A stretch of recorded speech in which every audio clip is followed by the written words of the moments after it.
ध्यान संध्या उपासना के क्रम में आज की यह 17वीं कक्षा है। हम सब लोग उपासना में किए जाने वाले ध्यान और ध्यान में जो वृत्तियां आती हैं उन पर चर्चाएं कर रहे थे। हमारी बातचीत चल रही थी। तो कल की कक्षा में बड़ी रोचक बातें रही हमारी। हमने वृत्तियों को और गहराई से देखने का प्रयास किया, समझने का प्रयास किया कि वृत्तियां कैसे हमारी आध्यात्मिक यात्रा में सहायक होती हैं। तो बड़ा महत्वपूर्ण विषय है। मैं आप सभी से यही निवेदन करूंगा कि थोड़ा एकाग्रता से, थोड़ा ध्यान से, सहजता से इस विषय को समझने का प्रयास करेंगे। आज इस चर्चा को थोड़ा और आगे बढ़ाते हैं। दिन प्रतिदिन चर्चा रोचक होती जा रही है ना। ऐसा लग रहा है कि ध्यान में ऐसी भी चीजें होती हैं, उतना हम समझ नहीं पा रहे थे, लेकिन यहाँ से नई नई चीजें खुल के आ रही हैं कि इतना कुछ हमारे भीतर है। उस अंतर जगत की यात्रा में इतनी सारी चीजें हमको भीतर देखने को मिलती हैं। तो इसी में अपनी बातचीत को थोड़ा सा और देखते हैं आगे कहाँ तक जाती है। तो जैसे हम अपनी अंतर जगत की यात्रा को आगे बढ़ाते हैं, इस यात्रा में आगे बढ़ते हैं, तो हमारे मन में कई प्रश्न होते हैं, कई शंकाएं आती हैं। कई बार ऐसा मन में ये संशय जैसा रहता है कि हम अंतर जगत की यात्रा में कहाँ तक आ गए, अभी हम कितने दूर हैं, हमारी गति क्या है, गति कितनी होनी चाहिए, कहीं हम कम गति से तो नहीं बढ़ रहे हैं, कहीं हमारी जो गति है बहुत तेज तो नहीं हो गई है कि हम छोड़ के निकल गए हों बहुत सारी चीज़ों को। सामान्य रूप से उदाहरणों से बात करते हैं तो बात समझ में आएगी। जैसे बाहर की दुनिया में जब हम कोई यात्रा करते हैं, बाइक पर हों या मान लीजिए गाड़ी में हों, तो वहाँ हमको पता होता है अपने डेस्टिनेशन का। हमको ये निर्धारित होता है कि हाँ, इतना दूर मेरा गंतव्य है, मैं इस गति से चलूँगा तो मैं पहुँच जाऊँगा। हाँ, बीच में थोड़ा बहुत ट्रैफिक मिल सकता है, बीच में कुछ बाधाएं हो सकती हैं या कुछ अन्य कारण हो सकते हैं, तो मैं पहले से ही स्पीड को इस रूप में मेंटेन करूँगा कि बहुत अधिक गति भी नहीं होगी मेरी, बहुत कम भी नहीं होगी। बहुत अधिक होगी तो उसमें ये संभावनाएं हैं कि दुर्घटना हो सकती है, और बहुत कम गति होगी तो ऐसा हो सकता है कि जिस काम के लिए मैं जा रहा हूँ वहाँ के लिए विलम्ब हो जाए।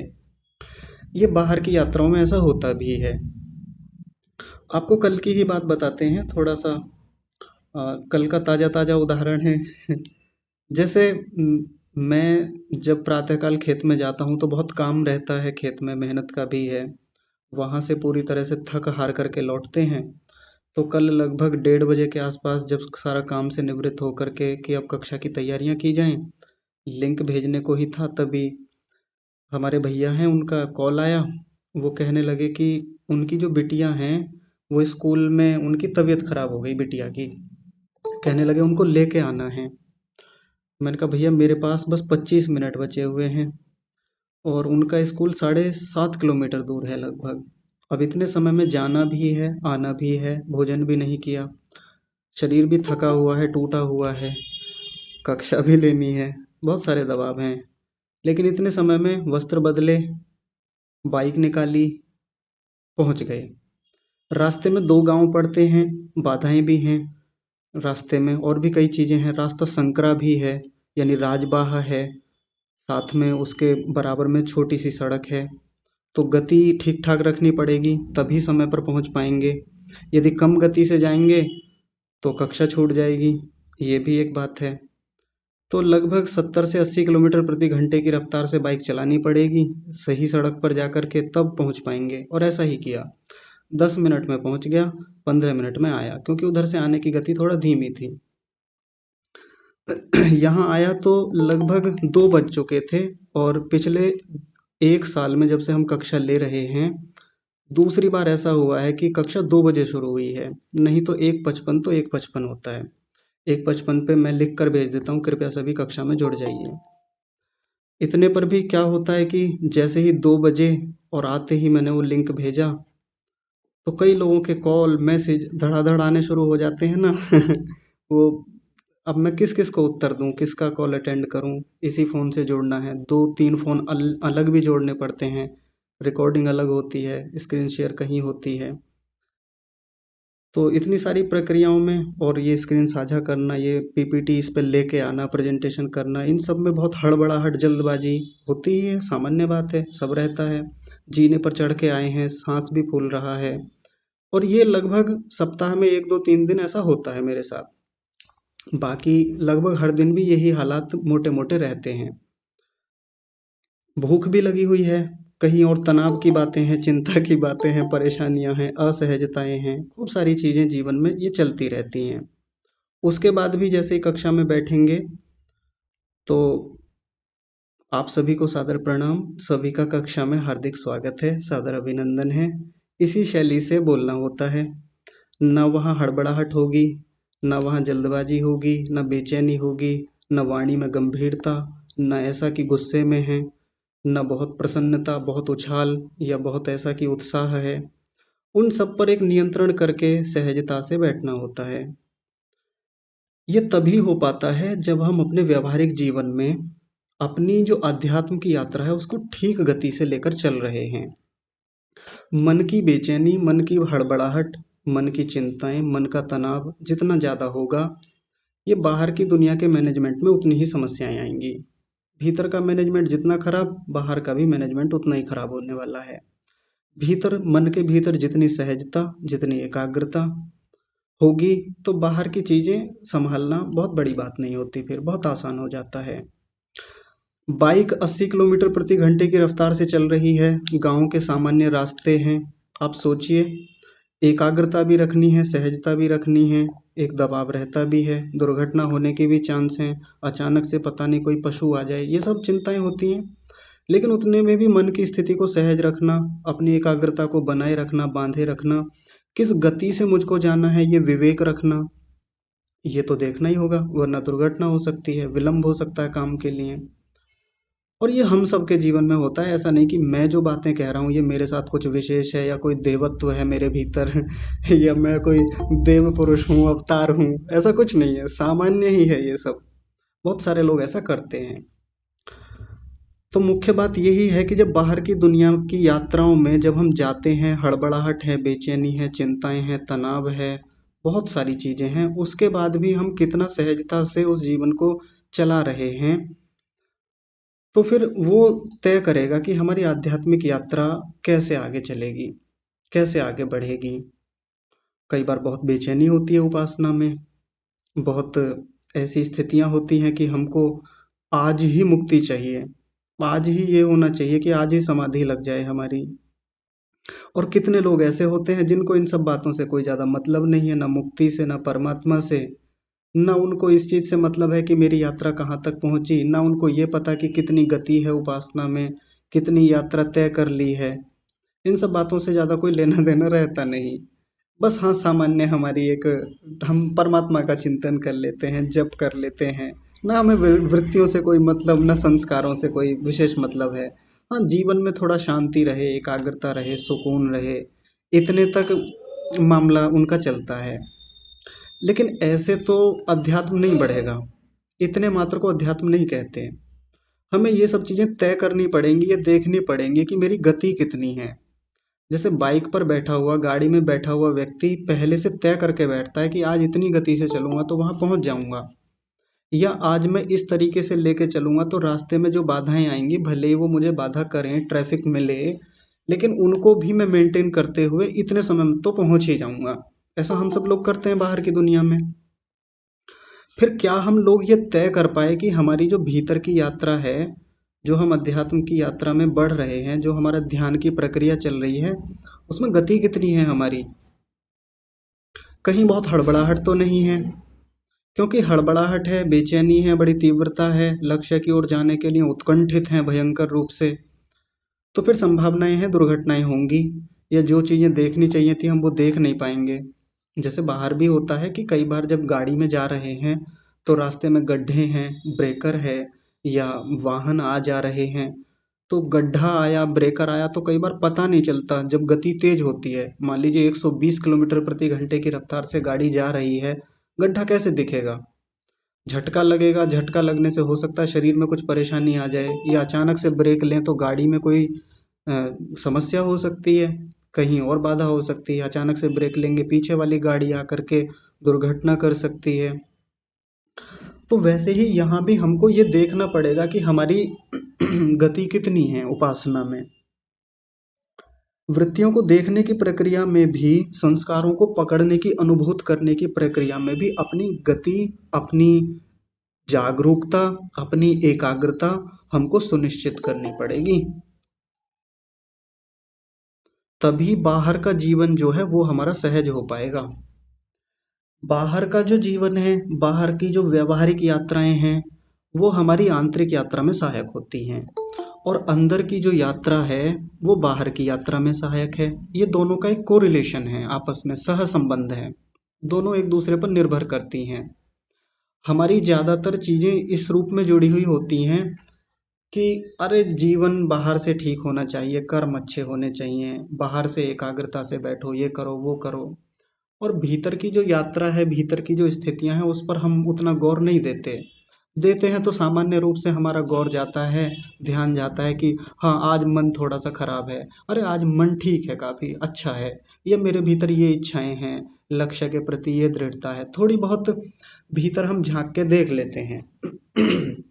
ऐसा होता है। तो आपको एक आज बड़ी रोचक बात बताएंगे, ये इसी से जुड़ी हुई बात है। देखिए स्क्रीन पर, देखिए सभी लोग, पिछले कई दिन से मैं एक पोस्ट देख रहा था सोशल मीडिया पर। यह पोस्ट बड़ी प्रचारित है काफी समय से। इस पोस्ट में लिखा हुआ है, कर्म अच्छे किया करो, भक्ति तो रावण भी करता था। ध्यान से पढ़िए, कर्म अच्छे किया करो, भक्ति तो रावण भी करता था। इस बात में लिखने वाला व्यक्ति कौन है पता नहीं, किसने किस मानसिकता से लिखा, ये इसका हम अनुमान कर सकते हैं बस। तो देखिए इसकी पहली पंक्ति जो पीले रंग से लिखी हुई है उस पर थोड़ा ध्यान दीजिए। क्या लिखा हुआ है, कर्म अच्छे किया करो। बढ़िया बात है, यानी ये बात से तो हम सभी सहमत हैं, कर्म अच्छे ही होने चाहिए, कर्म अच्छे होंगे जीवन बढ़िया से चलेगा, हमारे अच्छे कर्माशय बनेंगे, पुण्य कर्माशय बनेंगे, अगले जन्मों में काम आएंगे, अगले जीवन हमको बेहतर मिलेंगे परमात्मा की कृपा से, अगले जन्मों में साधन अच्छे मिलेंगे, माता पिता, परिवेश, व्यवस्थाएं ठीक ठाक मिल जाएंगी। पहली पंक्ति एकदम ठीक लगती है हमको अपने विवेक से, समझदारी से। दूसरी बात में ये व्यक्ति कहने का क्या प्रयास कर रहा है, भक्ति तो रावण भी करता था, यानी इस बात पर जोर दे रहा है कि कर्म अच्छे किया करो। रावण के कर्म खराब थे लेकिन भक्ति तो वो भी करता था, यानी भक्ति उतनी महत्व की नहीं है, कर्म महत्व के हैं। और ऐसी पोस्ट, ऐसे फोटो या ऐसी चीजें जो हैं उनको हम भी खूब बिना सोचे समझे सोशल मीडिया पे शेयर करते रहते हैं और समर्थन भी कर देते हैं कि हाँ यार बात तो ठीक है, भक्ति तो रावण भी करता था, कर्म अच्छे नहीं थे उसके, इसीलिए आज हम उसको निंदित दृष्टि से देखते हैं, हम उसको खराब दृष्टि से देखते हैं कि रावण तो बहुत खराब इंसान था, रावण नहीं बनना, राम बनना है। क्योंकि हमने उसके जीवन को टटोल के देख रखा है कि हाँ वो भक्ति किया करता था, वो भी जप करता था, बड़े अनुष्ठान किया करता था, ब्राह्मण के कुल में उसका जन्म हुआ था, लेकिन इसके बाद भी देखो कर्म खराब थे, इसलिए आज भी उसको गालियां दी जाती हैं, उसको उसकी निंदा की जाती है। और हम भक्ति को क्या कर देते हैं, ऐसे वाक्यों को पढ़ करके उपेक्षा कर देते हैं। यह भक्ति कौन सी वाली, बस वो वाली भक्ति, मंदिर चले गए, दर्शन कर लिए, तीर्थाटन कर लिए, या थोड़ा बहुत ध्यान मेडिटेशन कर लिया, हम इसी को तो भक्ति समझते हैं। और हम रावण की भक्ति को भी ऐसी ही मानते हैं कि रावण भी ऐसी ही करता होगा, बिल्कुल ऐसी ही करता होगा। उसकी जो भक्ति यदि रही भी होगी तो ये भक्ति ऊपर ऊपर की अनुष्ठानों वाली रही होगी। अगर कोई व्यक्ति भक्ति वाला है, उपासना साधना वाला है, तो निश्चित सी बात जान लीजिए कि वो व्यक्ति अपनी वृत्तियों पर काम करेगा, वो व्यक्ति अपने संस्कारों पर काम करेगा, अपनी अंतः स्थितियों को देखेगा, आंतरिकता को देखेगा कि मेरी इच्छाएं क्या हैं, मेरे भीतर की वृत्तियां कैसे काम कर रही हैं, मेरी द्वेषात्मक स्थितियां, रागात्मक स्थितियां कैसी हैं, वो मेरे बाहर के जीवन को कैसे प्रभावित करती हैं। क्योंकि भीतर की इच्छाएं, भीतर की वृत्तियां बाहर के जीवन से ही तो संबंधित होती हैं। यदि हमारे भीतर इच्छाएं बनी हुई हैं, बहुत समय तक हम बाहर दिखावा नहीं कर सकते। करते हैं बहुत सारे लोग, बाहर कुछ होगा भीतर कुछ होगा, ऐसा चलता है दुनिया में। लेकिन व्यक्ति कभी ना कभी तो उसके भीतर जो इच्छाएं चल रही हैं, भीतर जो वृत्तियां हैं, भीतर जो संस्कार भरे हुए हैं, उन्हीं को तो बाहर दिखाएगा, उन्हीं को तो बाहर वो कर्मों के रूप में प्रदर्शित करेगा। रावण की भक्ति भक्ति नहीं थी, नाम भक्ति का हो सकता है, नाम साधना का कह सकते हैं कोई कि हाँ रावण भी साधना या भक्ति करता था। यदि वास्तव में भक्ति होती तो भक्ति तो वो है जो उसने भीतर से काम किया। और हम ये जानते हैं कि भीतर से वृत्तियां अच्छी हैं, विचार अच्छे हैं, भीतर से परमात्मा को ठीक से जाना है कि परमात्मा सर्वव्यापक है, न्यायकारी है, और वो न्याय निश्चित रूप से करेगा। मैं पाप कर्म बाहर से करूंगा या भीतर से भी करूंगा तो परमात्मा निश्चित रूप से देख रहा है। ये भीतर की वृत्तियां हैं हमारी। और कैसी वृत्तियां हैं? अच्छी वृत्तियां हैं, विद्या युक्त वृत्तियां हैं। ये शास्त्र की भाषा में कहें तो अक्लिष्ट वृत्तियां हैं, विद्या से युक्त वृत्तियां हैं। जब व्यक्ति भीतर ऐसी वृत्तियों पर काम करेगा, ऐसी अच्छी वृत्तियों को बढ़ावा देगा, उनको पोषण देगा, जो कल हम चर्चा कर रहे थे, ऐसे पोषण देगा, उनको बढ़ाएगा, तो इस प्रक्रिया में क्या होगा? वो ही वृत्तियां वैसे संस्कारों को पोषण देंगी, अच्छे संस्कारों को, अक्लिष्ट संस्कारों को और ताकतवर बनाएंगी, मजबूत बनाएंगी। और ऐसे संस्कारों या ऐसी वृत्तियों वाला व्यक्ति वैसे ही कर्म करेगा। यन मनसा ध्यायति तद वाचा वदति, यद वाचा वदति तत् कर्मणा करोति, यद कर्मणा करोति तद अभिसंपद्यते, उपनिषद का वचन है। सत्यार्थ प्रकाश में 2 जगह ये बात आई है, ऋषि दयानंद ने 2 जगह दिया इसको, और उपनिषद में भी है। यन मनसा ध्यायति, हम मन से जो ध्यान करते हैं, तद वाचा वदति, वैसा ही बोलते हैं। यद वाचा वदति, जैसा हम बोलते हैं, तत् कर्मणा करोति, वैसे ही कर्म करते हैं। यत् कर्मणा करोति तद अभिसंपद्यते, जैसा हम कर्म करते हैं फिर वैसे ही हम बन जाते हैं। हमारा व्यक्तित्व, हमारा जीवन, हमारा चरित्र उसी से निर्धारित होता है। बाहर के कर्म उतनी बड़ी बाधा नहीं डालते, बाहर के कर्म उतना बड़ा इम्पैक्ट नहीं डालते जीवन पर, जितना वाणी से डलता है। और जितना वाणी से भी नहीं डलता, उससे कई गुना ज्यादा जो प्रभाव है हमारे जीवन पर, वो होता है हमारे मन का। तो मन से विचार की गई चीजें हमारे व्यवहार को निर्धारित करती हैं। रावण जो विचार करता होगा, रावण के भीतर जो वृत्तियां रही होंगी, उन्हीं से प्रेरित होकर के तो उसने ऐसे दुष्ट कर्म किए अपने जीवन भर।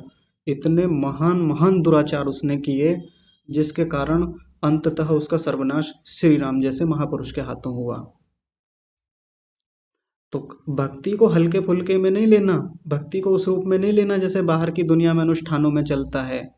कोई बहुत अनुष्ठान करने वाला व्यक्ति, प्रतिदिन सुबह जल्दी उठने वाला व्यक्ति, हवन संध्या उपासना बाहर बाहर वाली करने वाला व्यक्ति, भूखों को भोजन कराने वाला व्यक्ति, या भंडारे भोज कराने वाला व्यक्ति, कहीं आश्रमों में बड़े कार्यक्रम कराने वाला व्यक्ति, या बड़े आयोजन, भक्ति वाले धार्मिक आयोजन कराने वाला व्यक्ति, भीतर से क्या हो सकता है, ये वो व्यक्ति अच्छे से जानता है। और हम खूब उदाहरण देखते हैं बाहर की दुनिया में भी। पिछले दिनों, पिछले कई वर्षों में सोशल मीडिया पर ऐसी खूब सारी चर्चाएं रही हैं, और वास्तविक जीवन पर में भी खूब आती हैं कि किसी का आश्रम था, कोई बाबा थे वहां पे, तो बाहर की दुनिया में तो दिखावा कैसा था? भक्ति वाला था। सब कुछ ऐसा लगता था कि देखो कितने पहुंचे हुए बाबा हैं, चेहरा कितना दमकता है, कितना तेज है इनके चेहरे पर, और बहुत पहुंचे हुए महात्मा हैं।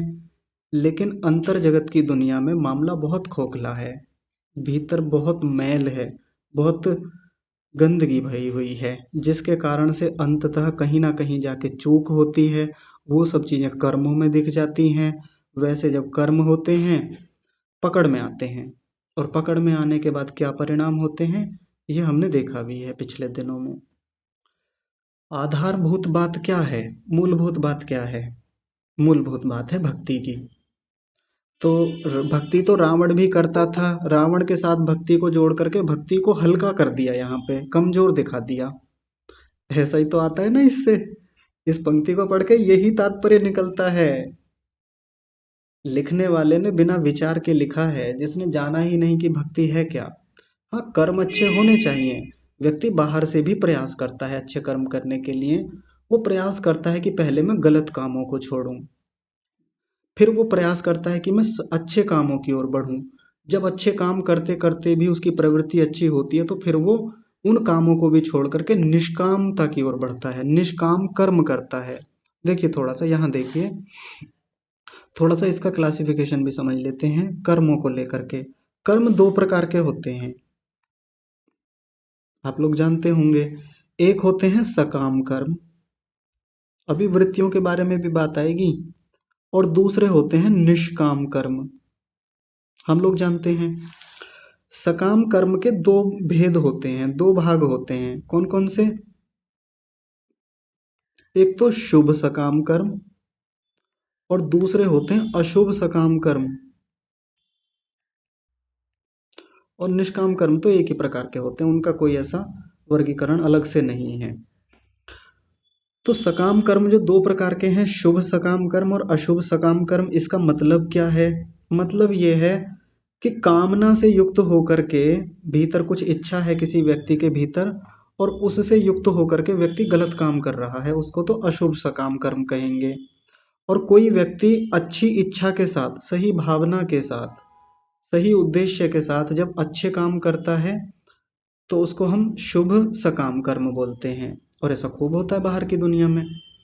एक व्यक्ति के भीतर इच्छा है कि मैं खूब धन कमाऊं, मेरे पास खूब ऐश्वर्य हो, और वो ऐसा करने के लिए वो क्या करता है? लोगों को मारता है, लूटता है, चोरियां डकैतियां करता है, भ्रष्टाचार करता है, पैसे का लेन देन में हेर फेर करता है, ऐसे करता है। ये कैसे हो गए? अशुभ सकाम कर्म हो गए। ठीक है जी, ध्यान से समझेंगे। कोई व्यक्ति चाहता है कि मेरे पास अच्छी व्यवस्थाएं हो, अच्छा पद प्रतिष्ठा हो, नाम हो, तो उसके लिए गलत तरीके से वो प्रचार प्रसार करता है अपना, गलत तरीके से अपने आप को ये प्रदर्शित करता है कि देखो मैं ये हूँ, मेरा ये चेहरा है। जैसे कई बार राजनीतिज्ञ लोग करते हैं, पॉलिटिशियन लोग करते हैं ना, वो अपना बड़ा सा चित्र छपवा करके उस पर लिखेंगे कर्मठ, ईमानदार, जुझारू, और ऐसे ऐसे प्रत्याशी लिखते हैं ना। यानी वैसा अपना जो उनका चरित्र है भी नहीं, उसको करके वो अपनी प्रसिद्धि करना चाहते हैं। ऐसे जो कर्म है वो कैसे हैं? अशुभ सकाम कर्म। इच्छा है उनके भीतर, सकाम का मतलब होता है कामना सहित, जिसमें कामना बनी हुई है। कौन सी कामना? लौकिक कामना, सांसारिक कामना, कुछ पाने की तीव्र इच्छा, और उसको पूरा करने के लिए वो गलत काम कर रहे हैं, शास्त्र के विरुद्ध या अधर्म युक्त कर्म कर रहे हैं। ये हो गए अशुभ सकाम कर्म। अब कुछ शुभ सकाम कर्म भी होते हैं, जैसे किसी व्यक्ति को धन कमाना है तो वो व्यक्ति धन कमाने के लिए नौकरी करता है, अपना खुद का व्यापार करता है, खेती करता है, मजदूरी भी करता है मान लीजिए। तो वो व्यक्ति पैसा खूब कमाना चाहता है, बिल्कुल उसके भीतर कामना है, सकाम कर्म कर रहा है। कैसा सकाम कर्म है? शुभ सकाम कर्म है। इससे कैसे कर्माशय बनेंगे? पुण्य कर्माशय बनेंगे। और नीचे वाले से कैसे कर्माशय बनेंगे? पाप कर्माशय बनेंगे। तो जब हम अध्यात्म की दुनिया में बढ़ते हैं, अध्यात्म की यात्रा में आगे चलते हैं, तो सबसे पहला काम हमारा होता है कि हम अशुभ सकाम कर्मों को छोड़ें। ये छोड़ने ही होते हैं सबसे पहले। और किसको पकड़ना होता है? हमको फिर पकड़ना होता है शुभ सकाम कर्मों को पकड़ना होता है, कि मैं अच्छे काम करूंगा। हाँ, नाम मैं चाहता हूँ, मेरी प्रसिद्धि हो, मेरी खूब कीर्ति हो। बहुत सारे अच्छे लोग अपना प्रचार सोशल मीडिया पर करते हैं, करना चाहिए, बहुत अच्छी बात है। धार्मिक लोगों की खूब प्रसिद्धि होनी चाहिए, और वो अच्छे तरीके से, धार्मिक तरीके से अपनी खूब प्रसिद्धि करते हैं, और बहुत बढ़िया है, करना भी चाहिए। वो पैसा कमाते हैं, ऐश्वर्य कमाते हैं, घर में गाड़ियां, ये सब जो भी ऐश्वर्य हो सकते हैं सब इकट्ठा करते हैं, लेकिन कैसे? धर्म पूर्वक।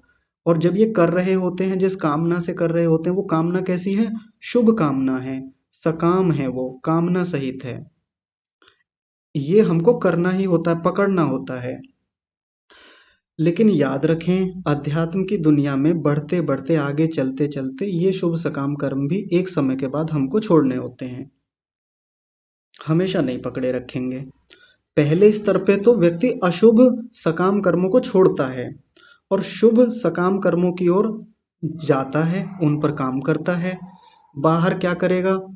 वो गरीबों को भोजन कराएगा, वो भोज कराएगा, भंडारे कराएगा, वो धार्मिक अनुष्ठान कराएगा, यज्ञ कराएगा, गौशालाओं में दान देगा, या गुरुकुलों में दान देगा, आचार्यों विद्वानों का सत्कार करेगा। ये करना ही होता है, करना भी चाहिए, है ना? लेकिन ये क्यों कर रहा है? ये व्यक्ति इसलिए कर रहा है क्योंकि अभी मेरी आंतरिक यात्रा पूरी नहीं हुई है। अभी मैं मुक्ति के निकट हूँ ही नहीं। अभी तो बहुत दूर दूर तक मेरी मुक्ति होने वाली भी नहीं है। मेरी गति, मेरी यात्रा अभी बहुत धीमी है। उसको पता है अपनी यात्रा का भी भीतर से। तो वो शुभ सकाम कर्म करता है। क्यों? कि जन्म अभी अगले होंगे, और अगले जन्मों के लिए कोई ज़्यादा कोटा मेरे पास है नहीं अच्छे कर्मों का। अगले जन्मों में अच्छी स्थितियां, अच्छी व्यवस्थाएं, अच्छा परिवेश, अच्छे माता पिता, योग्य गुरुजन कब मिलेंगे? जब इस जन्म में मैं अच्छे शुभ कर्म करूं, शुभ सकाम कर्म करूं। तो ये सकाम कर्म उसको लेने पड़ेंगे, करने पड़ेंगे, करने ही होते हैं और करना भी चाहिए, ताकि आगे अगले जन्मों में व्यवस्थाएं अच्छी मिल जाएं। ये तो करना पड़ेगा ना। अगले जन्मों के लिए रिजर्वेशन जैसा है ये हमारे लिए। रिजर्वेशन होगा, आगे व्यवस्थाएं मिलेंगी बढ़िया सी। तो अभी जो यात्रा मेरी कम चल रही है, धीमी गति से चल रही है, अगले जन्मों में निपटा लूंगा, पूरा कर लूंगा। क्योंकि इस जन्म में शायद हो नहीं पाएगा, कम रह जाएगा मामला। लगा हुआ हूं, मैं कर रहा हूं प्रयास, लेकिन शुभ सकाम कर्म अभी करने पड़ेंगे मुझे। लेकिन जिस व्यक्ति की यात्रा काफी आगे आ गई है, जिसने अपनी आंतरिक जगत की दुनिया में काम ठीक ठाक किया है, जिसकी साधना अभी बेहतर स्थिति में है, सहज स्थिति में है, वो व्यक्ति इन शुभ सकाम कर्मों को छोड़ेगा। आपको अजीब लगेगा आप सुन करके। इन शुभ सकाम कर्मों को छोड़ेगा, यानी कामना से रहित होकर अब कर्म करेगा। इन कामनाओं को छोड़ देगा। कौन सी कामनाएं? जो ये बाहर की कामनाएं हैं, सांसारिक कामनाएं हैं, इनको छोड़ेगा। हाँ, पैसा चाहिए, लेकिन मुझे पैसा इसलिए नहीं चाहिए कि मैं अपने लिए भोग इकट्ठे करूं। मेरे पास घर में एसी भी हो, फ्रिज भी हो, गाड़ियां भी हो, मेरा बढ़िया घर हो, खूब ऐसा मेरी नाम हो, कीर्ति हो, मेरे दिव्य वस्त्र हों, मेरे ऐसे हेयर स्टाइल हो, इस इतना मैं चमका के रखूं अपने आप को, ताकि बाहर की दुनिया में मैं बढ़िया दिखूं, मेरा खूब नाम हो, कीर्ति हो। वो इसलिए नहीं करेगा फिर कर्म। उसके कर्म होंगे कि मैं अपना जीवन बेहतर कैसे चलाऊं, जिससे मेरी वृत्तियां अच्छी बने, मेरे संस्कार बढ़िया बने, मेरी भक्ति निर्बाध रूप से आगे बढ़े। ऐसे कर्मों को कहते हैं निष्काम कर्म। और वो बाहर से दिखेगा शुभ सकाम कर्म करता हुआ। वो बाहर से यज्ञ भी कर रहा होगा, बिल्कुल कर रहा होगा। वो लोगों को भोज भी करा रहा होगा, भंडारे करा रहा होगा, या मान लीजिए वो गरीबों को भोजन दे रहा होगा, वो परोपकार के काम कर रहा होगा, दान भी दे रहा होगा, अपने शरीर से किसी की सहायता भी कर रहा होगा, परोपकार के खूब काम कर रहा होगा। लेकिन मन में भावना क्या रहेगी? मन में भावना सकाम नहीं रहेगी, निष्काम भावना रहेगी। और निष्काम भावना को दूसरे शब्दों में कहें तो ईश्वर की प्राप्ति की कामना रहेगी, मुक्ति की प्राप्ति की कामना रहेगी। निष्काम शब्द को हम ये समझते हैं कि निष्काम का मतलब कोई कामना नहीं रहेगी, लेकिन ऐसा नहीं है। निष्काम का मतलब सांसारिक कामना नहीं है। सकाम में सांसारिक कामनाओं से सहित स्थिति, निष्काम में सांसारिक कामनाओं से रहित स्थिति। तो पहले अशुभ सकाम कर्म छोड़ने होते हैं, शुभ सकाम कर्म धारण करने होते हैं। फिर उसके बाद में व्यक्ति इनको छोड़ करके निष्काम कर्मों की ओर जाता है, तब उसकी भक्ति, उसका जीवन बहुत सुंदर रीति से आगे बढ़ता है। तो आप सोच रहे होंगे कि बात तो वृत्तियों की चल रही थी, आज कर्मों की बात कहाँ से आ गई? तो सारा मामला तो वृत्तियों से ही जुड़ा हुआ है।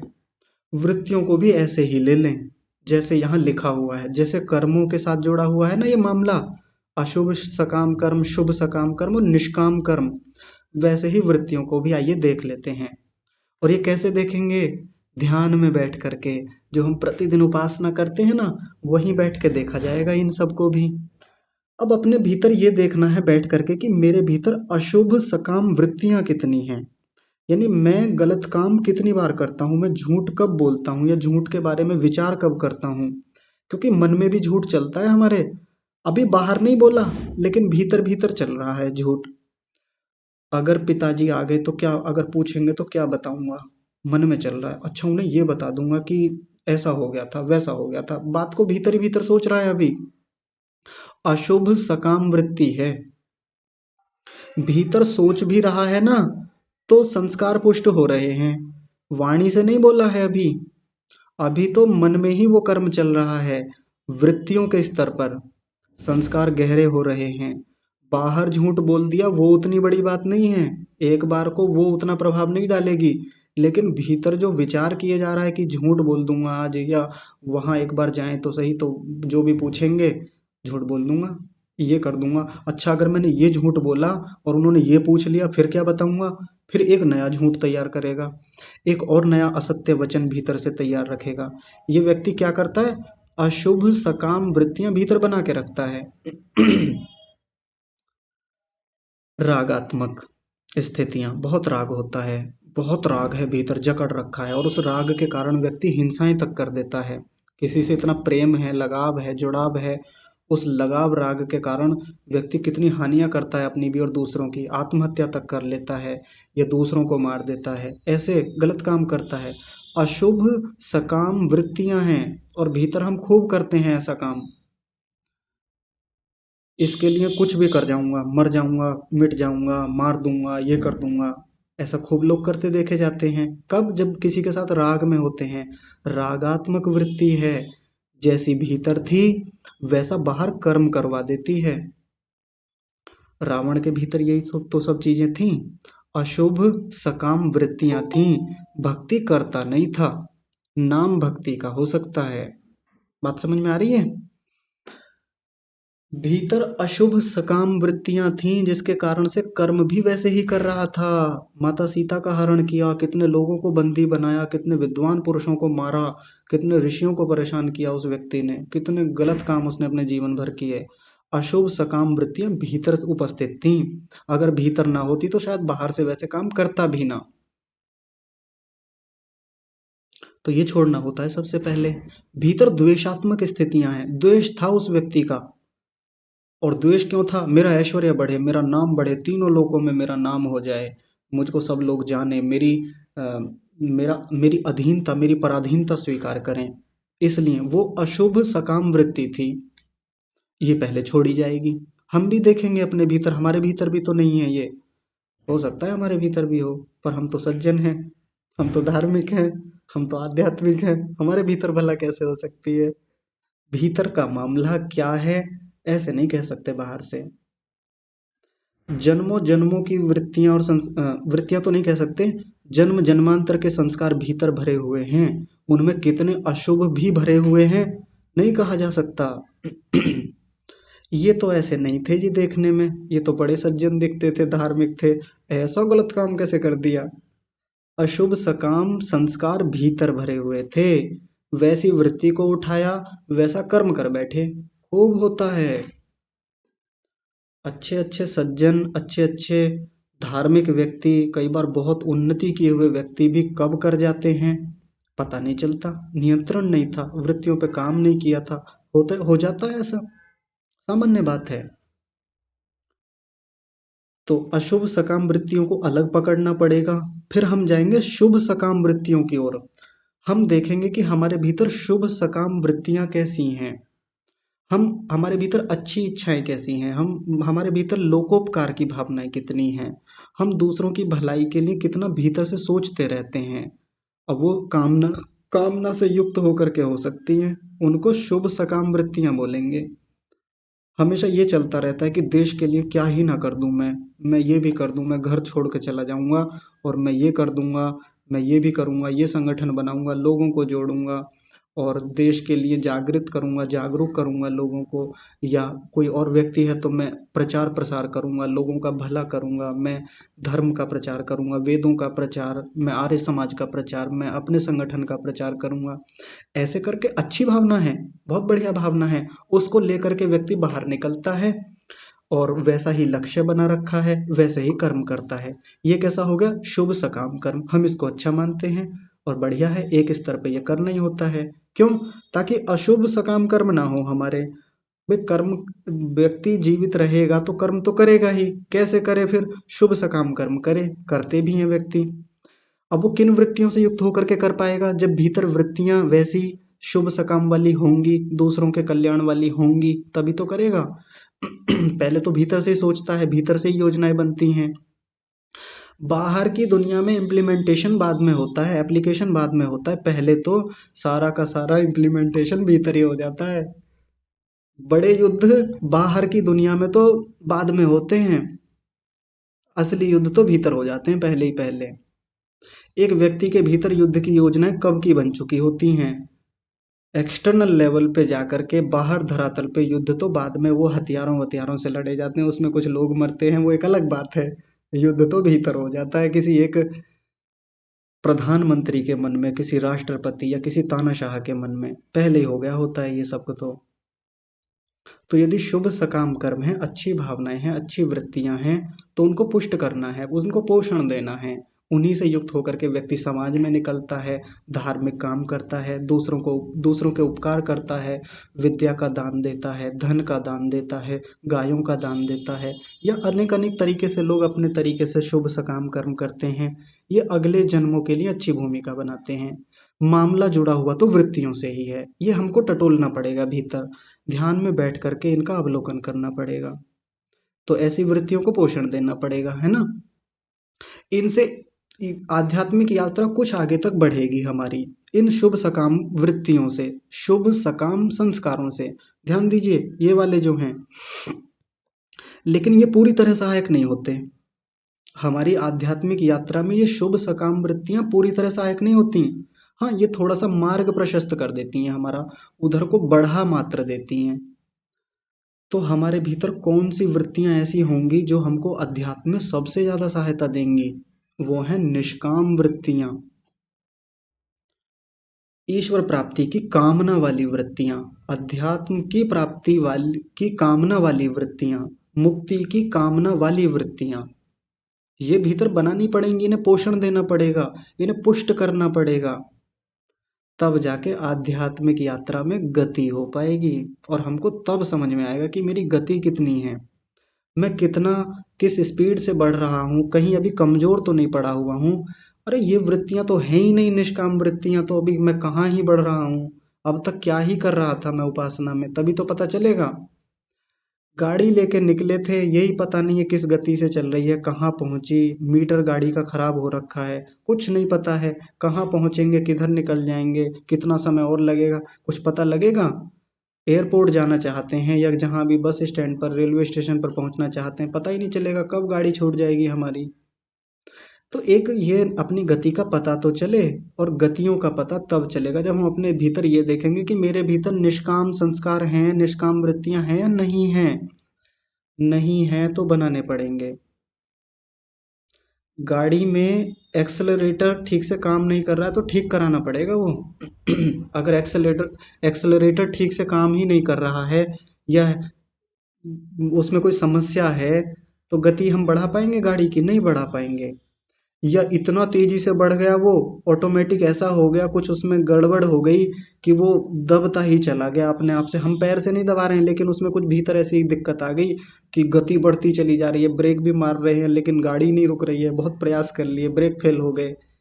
तो अगर आध्यात्मिक यात्रा में ऐसी कामनाएं बढ़ती चली जा रही हैं, बढ़ती चली जा रही हैं, लौकिक कामनाएं आ गई, या निष्कामता की कामनाएं भी ऐसी आ गई, बहुत वेग से आ गई, बहुत वृत्तियां, बहुत विचार अचानक से आ गए, निर्बाध रूप से आ गए, या असंयमित रूप से आ गए, अनियंत्रित रूप से आ गए, तो हम कहाँ के कहाँ निकल जाएंगे आध्यात्मिक यात्रा में भी पता नहीं चलेगा हमको, कहाँ दुर्घटना करा बैठेंगे। अवलोकन करना पड़ेगा, देखना पड़ेगा बड़ी सहजता से। और पिछले दिनों हमने ध्यान की परिभाषा क्या पढ़ी थी। तत्र प्रत्येक तानता ध्यानम, जहाँ प्रत्येक की एक तानता होती है, यानी ज्ञान एक प्रकार का ज्ञान रहेगा, तो एक वृत्ति उठाएंगे हम, और ये देखेंगे कि हाँ ये वृत्ति तो ध्यान में सहायक है, ये वृत्ति तो अध्यात्म की दुनिया में सहायक है, ये वृत्ति मुझे आगे लेके बढ़ेगी, मेरी आध्यात्मिक गति को बढ़ाएगी। तो ऐसे खुद देखना पड़ेगा, खुद से तय करना पड़ेगा। अपने ड्राइवर हम खुद हैं, अपने राइडर खुद हैं हम। बाहर से कोई बैठा के करेगा नहीं कि हम गाड़ी की पिछली सीट पे बैठ गए, ड्राइवर हमने रख रखा है, उसको मंथली पे करते हैं हम, तो हमको वो हमारे डेस्टिनेशन तक छोड़ देता है। बाहर की यात्रा में ड्राइवर खूब मिल जाएंगे, खूब हम उनको रख लेते हैं नौकरी आदि पे। भीतर की यात्रा में ज़्यादा ड्राइवर हैं नहीं हमारे पास, एक ही ड्राइवर है परमात्मा। पर वो भी तब तक आपकी ये गाड़ी को लेके नहीं बढ़ेगा जब तक आप खुद नहीं बढ़ेंगे। है ना? परमात्मा भी तभी तो हमारी गाड़ी को ड्राइव करेगा जब हम खुद भी देखेंगे कि हमें जाना कहाँ है, हमारी गाड़ी ठीक भी है या नहीं। हमें अपनी गाड़ी खुद ही देखनी पड़ती है। हमें देखना होता है कि गाड़ी में फ्यूल है या नहीं है, बाकी सब चीज़ें भी हमको खुद देखनी पड़ती हैं। बाकी तो परमात्मा फिर ले जाएंगे आगे को, गाड़ी चलाने का काम उनका है ही बढ़िया से। ठीक है जी। तो बातें बहुत गंभीर हैं, विचार कीजिएगा। मैं जिन बातों को कई बार हंसी मजाक में कह देता हूँ, तो बातें गंभीर होती हैं, तो गंभीरता से ही लीजिएगा। तो आज की कक्षा को विराम देते हैं। आप सभी का बहुत धन्यवाद, विशेष धन्यवाद परमात्मा का जो हमारी यात्रा को यहाँ तक लेकर के आए हैं। आज की कक्षा को यहीं विराम। आप सभी को सादर प्रणाम। ओम।